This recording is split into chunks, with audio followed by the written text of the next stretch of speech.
What's up, everybody? What episode are we up to? 8,476? What are we up to? 836. 837. 837. Oof. We're recording today from backstage area, I'm going to call it here. We're in the pristine auction lounge here. I'm sitting in the same chair. No, he was over there where Mo Rivera was eating a little Chick-fil-A. Two of my favorite things in the world, Mariano Rivera and Chick-fil-A at the same time in the same chair. I mean, that was a lot of fun. It is, I mean, I guess you can see it behind us. Look at all these helmets and just craziness that's here. The behind-the-scenes kind of organization that went into what we saw here, it really is an amazing thing to behold. I had no clue when we were coming here what we were going to be walking into. Just walls of helmets, walls of jerseys. I mean, look at that stack of Terry McLaurin jerseys over there. What is that? You think that's 200 jerseys? The guy just over sign. So the show is here. It's all in one big, area here in Chantilly. Lots of announcements. I think they're about to close the show down. Front of the house, huge show. We could talk about that, tell you what the dealers are telling us. Andrew does a very good job of walking over there and saying, hey, how's the show? What are you doing? He had a stack of cards. They're over there. I bought some packs from when I was a kid for us to open. All junk wax. And, I guess the question becomes, if you walk around and look enough cases, are we really in the second junk wax era? Are the packs soon going to be the same exact thing? And is that going to drag Andrew's mood down for consecutive episodes? That's what I want to know. So, I mean, there's a lot of stuff to, I gave Lawrence Taylor another cigar. He said he remembered me, but I don't think he did. We got to talk to Mike Vick. We got to talk to Don Mattingly. So, in case you can't tell, this is the 10-year-old boy in me is still very excited from this. Honestly, the nicest was Champ in the beginning. It was so early in the day. Champ Bailey. He was, we had to, say, okay, Champ was nice. Thanks for your time. He would hang out with us the whole time. It was real nice. Terrell Davis, really smart. Really smart guy. You could tell a lot by people's eyes. Yeah. Terrell Davis had that I'm still ready to F you up eyes. Do you remember that? Yes. Champ was happy. He was locked in. You even asked him. You were like, "Do you still have that chip on your shoulder?" He's like, not really. Not really. In his head, he's like, "Yeah, you do." Yeah, you do. Yes, he totally does. Terrell. You felt that too, right? With 100%. 100%. Why was that called TD? Yeah, I mean, what I'll tell you. One of my favorite things was I'm amazed to see these athletes who I've watched on TV and collected their cards. But what's fun is seeing the athletes interact with each other. Seeing Barry Foster, running back for the Steelers, see Elijah walk by, be like, oh, Dream, we got to take a picture. Come over here. And he's got his phone out the same way that you or I would. Take a picture with me. I got the Dream. I'm going to show the kids, or Mike Tyson. He's like, Mike, don't be mad at me. Let me take a picture with you. Or we saw Champ Bailey and Doug Williams, quarterback for Washington, Super Bowl winning quarterback. Just like Mike Tyson's shoes? I did not. Did he have nice crispy white, right out of the box from Kohl's, New Balance. Okay. The shoes your grandpa would wear. Is anyone here gonna make fun of him? No, I think it's actually in now. But okay. This crispy white New Balance 760s. If you wear New Balance, you were in a fraternity. I think it's what. Or in a retirement home in the 80s. Well, Mike Tyson, he kind of goes off on to his corner, and where you're told ahead of time, don't bother Mike. They have special ventilation. don't mess with Mike. They brought in some frogs too, something like toads. They were specifically for licking or something. Right? They're good. So I have to ask. You walk the show. Give me one takeaway. It could be about the cards you saw, the cards you had, the reaction of the dealers to your cards, the way the dealers reacted to your questions about how the show is. Anything. What would be your takeaway from? We were here the whole day. We've been here for 10, 12 hours. 10, 11 hours. Nothing? What's my takeaway? Uh-oh. Well, you noticed I'm in a question asking. Yes, you are. One of the struggles I have is, who do you listen to? That's true. Right? In a hobby with so many different voices, you want to actually go to the source. You want to listen to people who've done it and have done it successfully, and they don't have a vested interest in telling you something that lines their pockets. That's right. And I'm in that stage of curating, who do you listen to? Because not all information is created equal. right? And obviously you and I talk, Yep. and I picked your brain hours and hours and hours. There's only so much you can learn from me because I'm lucky. I have cards for 20 years that are all going up, and I'm in a different spot. I have a job and the whole deal, and you speak for a lot of a different segment of our audience who are not in the same position as me and are feeling a little different about the hobby now, right? Right, and I like buying modern guys. Like specifically when I say modern, it's guys that are playing. Yep. Right, ultra modern. That's up to you guys to decide. So I'm like, why do people buy NT? These one of ones. How do they sell? The mosaic cards. The kid, just trying to really get a pulse on the market, not just look at this card ended for this price, this card ended for this price. The market's going up, going down. It's a very trivial and I feel like JV way to look at stuff. I want to understand the market better, so We'll go deeper. yeah, I really do, and I want to learn, from. I feel like a lot of dealers. What's cool about it is they see a lot of traffic. They've been doing this for years. They rode through cycles, so they have different perspectives. A lot of the same perspectives that they shared was mostly trading. Yep. Not a ton of buying, but people are still buying. Right. A lot of people looking to sell their cards to the dealers. Yes. I don't think the hobby's dead by any means, and I don't think that yesterday's episode we did PWCC, right? Uh-huh, yep. PWCC premiere ended. I don't believe that, oh my God, this card lost 50% of the value. We should panic. I think that's the right way to necessarily look at it. Yeah. Well, I mean, listen, I think one of the keys you're learning, especially from, sitting here with the folks who have been doing this for years, coming to the show for years, is there's a lot to the hobby. Look at this whole back room. It's something we've never even been exposed to. Correct. This is part of the hobby. It's part of the hobby generally. And it's something that there's a significant demand for. There are lines for these people. I mean, it is amazing to watch. Just the fan base. That's not going anywhere. People love, whether it's a retired player or a current player, people love to go meet them, spend a minute with them, get an autograph with them. But more importantly, there's Mahomes cards that are down from $500,000 to $100,000 and change. But if you take that a little wider, that Mahomes card was significantly less than $100,000. The year before, it was $500,000. You know what I mean? Like, you can't always measure from the top of the peak to where we are now, right? You gotta look. All right, how about from here to there? And we've started doing that with cards, right? And looking for what's the bottom going to be? What's the working? Hope. Has the audio not been on the whole time? The audio. That would not be good. Might as well just keep going now and check it afterwards. And if it didn't work, we'll have to record the whole thing again. But that's all right. I like talking, even if I can only hear myself and no one can ever hear me. So, I think it was working. I think it was good. all right. I mean, we get volume. Let's hope. We'll see. It's always input. No, it should catch. Maybe it doesn't. Well, so I guess I'm talking about the perspective of it, right? We're looking at, you and I, we talk about some Bitcoin, right? The reason I think it stays at this 18, 19 range is because you look at this floor is the previous peak from a while ago, right? 18, then it went down, then it was 60, now it's back down to 18. It's a new way to do it, right? Like, you always say, the previous peak is the new floor, right? Well, I know what we are now, right? The previous peak was pre-pandemic. It's called 1920. It's gone back up, and if what we think holds, there may be some more downside on certain cards. Some cards are fully back to where they were before COVID. Some, not all. So let's assume we're starting the podcast here. 9 minutes in, clean audio. You know what I just realized? What? A little bit of the discomfort that maybe the hobby's feeling. Okay. It's that they have to find new ways to generate income. Okay. And that doesn't mean they have to leave the hobby. It's not as simple as they have to leave the hobby or they have to stay in the hobby. There's different avenues within the hobby that you can make money.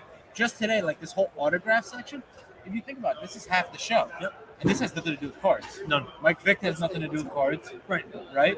Well, some people are signing cards, some people get their autographs on their cards, but yeah, the very little. I mean, this is more than half of the floor space. Right, and let's think about that. Even if Mike Vick is signing cards, Don Mattingly is signing cards, right? Yep. We saw something so interesting today. I hope Joe doesn't mind us sharing. There was the stack of Don Mattingly cards. Yep. And the card saver was cut out in the middle, Right. so that the autograph could be signed. Yep. Without the card having to be removed. People who want to get a high grade card auto and then get the card graded and the auto graded, they cut the card saver so that the player could just sign without the corners ever really being exposed. The corners aren't on the table, no one's crunching and no one's damaging the cards. So it's smart.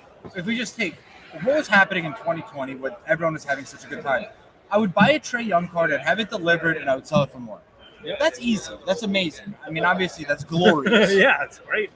And we say, okay, well, those people are going to leave the hobby or they're going to stay. Well, they have to find new ways to add value and make money. This whole autograph section, think about that. You have to stand out in line, run the math, look up how much Don Mattingly autos cost, and if you put in that extra work, now you might be able to add value to a card, have it signed, authenticated, and sell it, and now you could use that income to buy those cards that are not correct. Especially high grade. Yeah, I mean, 100%. I think humans don't like change. Nope.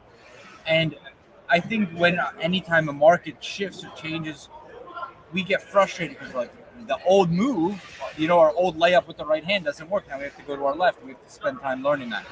So that's personally like my personal journey is like, and you can't just buy Jordan Poole right before season and sell him when he gets an extension. That's not how the market works right now. Even nice Currys, you can't sell because there's a ton.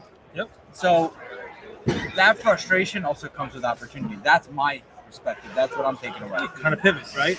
Well, so I mean, I've been to a lot of shows where there are autograph signers, and I've almost ignored the autograph section just because it wasn't my thing. I don't think you have a single autograph card. I may have some more. I have some autographs. Nothing like crazy. Ooh, what are you opening?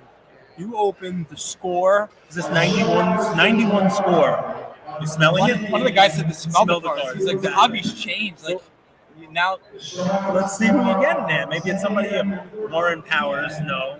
Austin Powers, John Grimsley, no. Newberry. This is a crappy pack. Rich Gannon. Ooh, Rich Gannon. Look at that. Your guy. Isn't that a Reggie cool card? White. That's a cool card, right? That's a dream team. That's a cool card. Like they made cool cards. That's a cool card. So you got that card, right? Take a guess how much this pack costs that I bought for us to open. $1. 33 cents. 3 for $1 these packs are. 3 for $1. That's a cool card. Look at that. Dream Team, Reggie White. Keep it going. And you got got the fax Masil auto. Dream Team. Look at that. I don't know who Jim Morrison is. He was the Doors. Steve. Roger Craig, great running back for the Niners. Yeah? Oh, yeah. Roger Craig was awesome. Chris Matthews, Sam Clancy, nothing great there. He has 91, same year football. This is Upper Deck 91 football. So I just was walking around the show. I bought some Pokemon for Ian, but this the last time it was junk wax in the 90s, 91, 92. There's still packs sealed of that stuff, still being open. And I saw a guy who was selling packs, Tim McGee. I saw a guy who was selling packs 3 for $1. And especially this one, I can't wait to open this. I remember triple play. There's a triple play card in here. How come they're all over the place? Who's the rookie? How come like some are upside down? Who was that? Dan McGuire was supposed to be. That was a quarterback. He was supposed to be good. I think he might have got Randall Cunningham in there for you Philly guy. That's a cool card. Jim Everett to Henry Ellard connection. Yeah, they kind of flipped over and stuff. Henry Ellard. So you think it's Isaac Bruce, but it's 2 years before Bruce got in the league. Little Henry Ellard. These are fun. Little Upper Deck. Brad Baxter. Yeah. Oh, this guy's swaggy. Derek Thomas. I know this guy. Derek Thomas. This guy was a bad man. Well, Clayton, one of Marino's receivers. And then who'd you get? It is Randall Cunningham, team MVP. Gotta love it. Little Randall Cunningham. I like this. Let's show what it cost me. $2. This is a Dunruss Series 2. It has a Willie Stargell puzzle piece. It's this wax. This is why did you open with Ian yesterday? I did. We opened up Pokemon. Again? Yep. He wants to do Pokemon. Oh, he likes Pokemon. It's shiny. But yeah, I mean, what do you mean by it's shiny? All the cards are shiny. He knows what he's looking for. He's opening shiny packs of shiny cards. And, this is wax, by the way. See, feel this? Mm-hmm. This is why I said, wax. Most of the stuff now is not wax. I worked at a cafe. So wax. Yeah. Oh, this is a puzzle. That's Willie Stargell was the puzzle in that year. Willie Stargell. We were just talking about Willie Stargell with the old Pirates team. I will say something else. Like First off, shout out to Pristine Auction who let us kind of camp out in this section. I'll show you guys A nice little couch. It's pretty sweet. I think it's important to remember that the hobby's kind of made up of people. Yep. And everyone I've met is really willing to share their He's insights. sharing his helmet. He's putting it in a box. No, behind us. Check it out. Nice. You're seeing the whole process. We got some helmets there. Let's see a Willie Stargell, Diamond King puzzle piece. What do you got there? Mickey Tettleton, Joe Klink, Mookie Wilson. He was awesome. Pedro Guerrero. You got a rookie, Chuck. I have to say it. Oh, Delino DeShields, his kid is in there. But this guy right here, what's his name? Not Delino DeShields, the next guy. It's on his eyes. I don't know what's on. He is pink guy. He looks lit. This is what you look for in the cards. Yeah. This is, guys, put the kids away. This is Chuck, polish my knoblock. No? Chuck, polish my knoblock?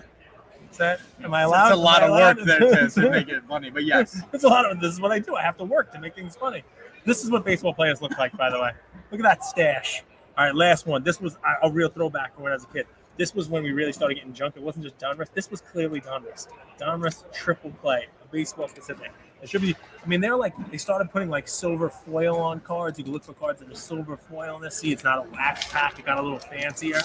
So I guess this episode is sort of like, what's the weird wax that Cage could find for $2 at the show? Look at this. That's the triple play card. You scratch this off like an instant lotto, and you could win. Cool. You win a trip to the All-Star game. And then they had pictures in these, like the baseball players when they were kids, also, if I remember, which is really cool. Like, look at this, little hot shots. This is Dale Murphy, the Philly Fanatic. Wow, Fanatic card. Come on, that's amazing. How do you beat that? Fanatic came out in '78, not Fanatics. The Philly Fanatic. Joe Girardi. Hey now, look at that, Joe Girardi.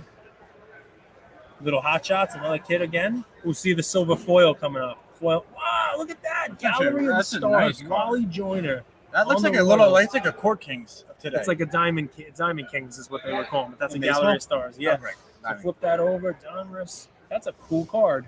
I really like Donruss. Wally Joyner, Gallery of Stars. Look at that cool card. And you got to save this right there. Harold Baines, the Joe. So we were just talking about Harold Baines. That's the guy who made the Hall of Fame.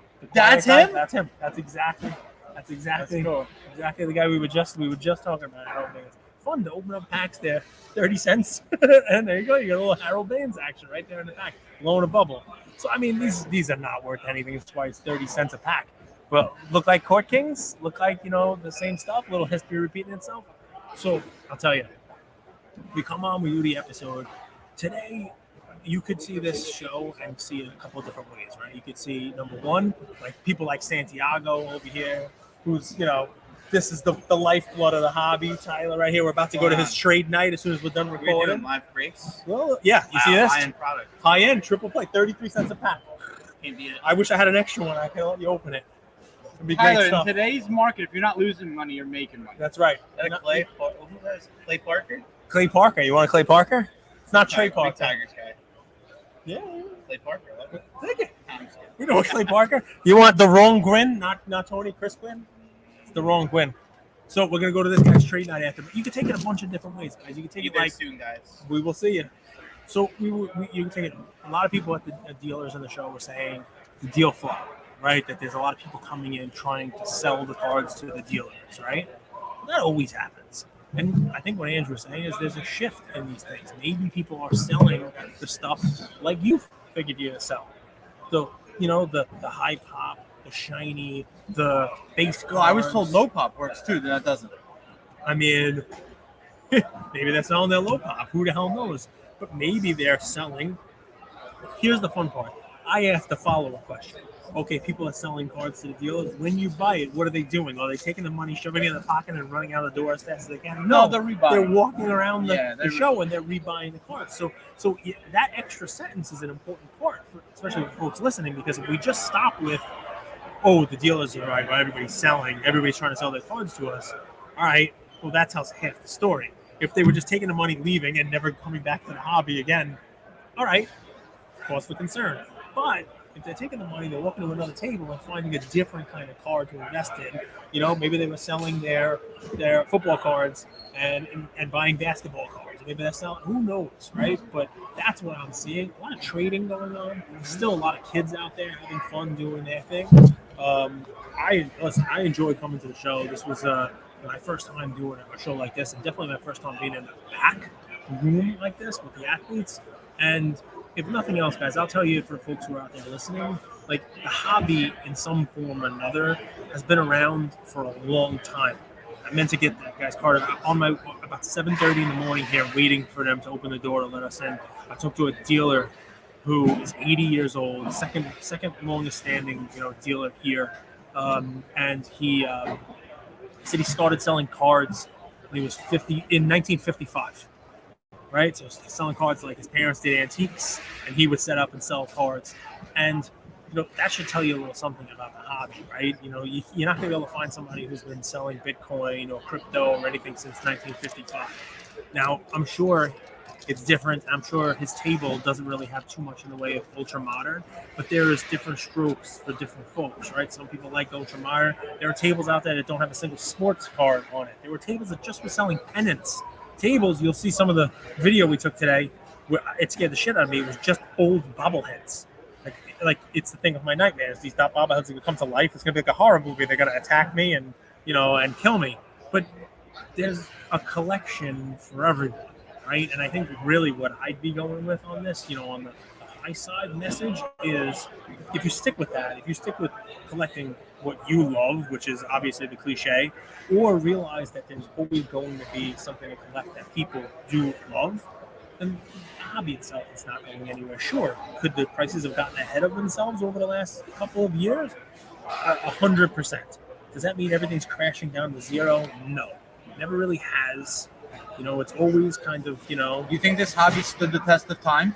Oh, definitely. So like, a wise man once said, like, if you're starting a business, you don't know what industry to start it in. Look at the industries that have been around for a long time. Insurance, for example, and you're probably safer off starting something there. Yep. Do you think this hobby stood the test of time? The hobby, yes. Some of the businesses that came in the hobby, not exactly. Right? What are some businesses that came in the hobby in 1980s? Other than shops, obviously. Well, there were a lot of LCSs that came in and a lot of them that closed. But not the 80s per se. First of all, I don't think the first show happened until the 70s. So in the 80s, you started getting shows, big shows, right? And you started getting like local shows, you name it. So one of the big things that blew up from the 80s boom was card shows, which obviously you're still seeing, right? Card shows themselves are they're blowing up again. There are card shows all over the place. I mean, that's also, I think, for another episode, kind of like better coordinating and planning between show owners, show coordinators. But what came out of the last boom, after the junk wax happened, the companies that made cards had to react. After 92, after these things, which have zero value, came chrome cards, numbered cards, refractor cards, pieces of relics, pieces of jerseys, autographs on cards, consolidation of like card grading to take care of the scarcity. So I don't know what the next thing is going to be, but there is always some next thing. How come Score didn't make it, but Upper Deck did? Like, how come Score got bought out, but Upper Deck didn't? I think Upper Deck had better contracts with better athletes, and Upper Deck really was like hockey. Like no one else was really doing hockey for a while. Upper Deck has always been sort of like the hockey one, and Upper Deck has great contracts with Gretzky and with LeBron and Michael Jordan. So they've always had very good athletes, which allows their products to continue to be made. Some people would say Upper Deck didn't exactly make it. Can I tell the audience, out of everything I took away today, shoot, like opportunity, not just cards, but sort of cards, it's whoever has the best relationships with the athletes is going to win long term. It doesn't matter where the athlete is. It's actually the relationship with the athlete that carries you through. 100%. Because if you have that relationship with the athlete, and I think in today's day and age with social media, it kind of connects you to the athlete a little way quicker. If you're able to build those relationships, whatever way, shape, or form, you could go and market that athlete to the manufacturer, to the venue, to everything. Yep. Because this all rides on the likability of the athletes, Yes. past and present. So I think the relationship is key, and it's not just the relationships with the athletes and the folks that are here, but also the people within the hobby. I think that's going to be the next What do big you thing. So I think with this last 2 years and just the chase for money, you've had a lot of competition within the hobby, little cutthroat competitions between, people buying for cards, but in addition to the card buying, competition in the auction space, competition in the business space, competition in the card show space, right? Running shows, not coordinating the whole 9 yards. And I think, the next phase of this is going to be a little education so that more people can come in, but more importantly, working together. I think the best way I could say it is when I see stuff like this and see just all the coordination that has to go just with this back room, with the people who run the show, people who run and have in these dealers here, and it's like an assembly line, right? And you can't have egos. You can't have like, oh, this is my guy, that's your guy. Get off this table. Sure. Like we didn't see a single argument fight. It was like a well-oiled machine here today. And I think really the best way I could say it is, I believe, fanatics, whoever it is, I believe that in 10 years from now, we will all realize that the hobby is significantly bigger than it is even now, and significantly bigger than it was even in the last couple of years when everybody was coming in and making money, right? I believe we talk about it as a pie, which has 8 slices. The way to get there is for everybody to stop fighting over the same one slice that we have now and realize that if we work together, that slice becomes a whole 8-slice pie. Because there's so much room to go. Look at all the money that's in this. It really is an eye-opening thing. So there's 52 weeks a year, right? Yep. And if you put on a good show, it's back to zero-sum game. I think a good show is win-win. Yep. Dealers win, athletes win, the audience wins because they get to meet their favorite athletes. It's win-win. Yep. I think we could all agree on that. You go to college to get ROI on your investment, right? Yep. Like I'm going to put $100K in, I'm going to leave, I'm going to get a job as a lawyer. I'll pay off my debt in 140 years, and I'll be good. Ian will have the house. Done. Hypothetically. And I could die, hopefully owing no one anything. Yes. There's no like hobby college, but there really needs to be. There needs to be this passing on of, hey, this is what a successful autograph show looks like. Yep. This is what a successful dealer show looks Yeah. like. This is what, I'm a dealer, I hope So that's apprenticeship. So apprenticeship is old school, and I like apprenticeship, but we have this, like what you and I do. I would love to see more education in the hobby, not from me to the people like me, because let's say I started buying out cards, but I want to make money, and I'm in like West Virginia, right? I have a little community. Could I not put on a show for my school, junior, middle, and high school? Yep. What if I could just go and do a Zoom call with someone who puts on a show and learn from them, right? Yeah. And I think that passing on of knowledge, whatever shape, form, niche that knowledge is, I think we need to see a little bit more of that in the hobby. I think we're craving that. I think you're right. So you're going to put on a show in West Virginia at a school? Well, I've never actually been to West Virginia. I hear it's weird. You can go visit Mamba's Cards. That's right. West That's Virginia. Right. Not to be confused with Mamba's Breaks. That's it. Mamba's Cards. I mean, listen, you're going to be back here tomorrow. You'll have more stuff to talk about, like Mr. Rogers. You put a sweater on, and you'll have things you'd like to talk about, and I will too. We got to thank our audience. We get this quite a bit. I still can't believe people recognize us. That's amazing, right? It's. I don't know the right response. If you guys know how to answer to that, because people are like, I have a podcast, but it's not as big as these guys. I never know how to answer that because I'm like, I don't think we're big at all. Or like, yo, these guys are. So, even the reason that we're in this area, in this autograph pavilion, getting opportunities with athletes, with almost unlimited Chick-fil-A. Yeah, that's what I'm thanking you for the most. It's because of our audience, right? And yeah, we've shown up, 830 episodes. So pat you on the back for holding each other accountable, and our team. But like, honestly, the doors that have been open for us have been incredible, and hopefully we can pass that opportunity, the benefits, the knowledge, the insight, the access onto you guys. So it's still a little humbling. Like yeah.